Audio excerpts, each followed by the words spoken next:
আলাইকুম। আজকের গল্প ভাইয়ের মতো বন্ধু। এক গ্রামে ছিল দুই ছোট্ট বন্ধু, হাসান আর ইউসুফ। তারা একসাথে খেলতো, একসাথে পড়াশোনা করত, এমনকি একে অপরের জন্য দোয়া করত। একদিন স্কুলে ইসলাম শিক্ষা ক্লাসে শিক্ষক বললেন, রাসূলুল্লাহ সাল্লাল্লাহু সাল্লাম বলেছেন, তোমরা পরস্পরের জন্য তাই চাও যা তোমরা নিজেদের জন্য চাও। সেই দিন থেকে তারা শুধু খেলাধুলা করতো না, বরং ভালো কাজ করতে একে অপরকে উৎসাহ দিত। একজন নামাজ পড়লে আর একজনও পড়তো, কেউ মিথ্যা বললে সতর্ক করত, কেউ দুঃখ পেলে পাশে দাঁড়াতো। একবার ইউসুফ খেলতে গিয়ে একটি গরিব শিশুকে দেখে খাবার দিল।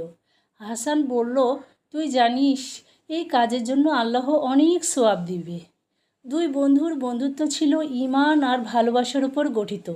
তারা শিখেছিল আসল বন্ধু সেই যে আল্লাহর পথে তোমাকে নিয়ে যায়। এই গল্প থেকে আমরা শিখলাম সত্যিকারের বন্ধু সেই যে আপনাকে ভালো কাজে সহায়তা করে, নামাজে ডাকে, সত্য বলতে শেখায় এবং জান্নাতের পথ দেখায়। সবশেষে বলি, লাইক, কমেন্ট এবং সাবস্ক্রাইব করতে ভুলবেন না।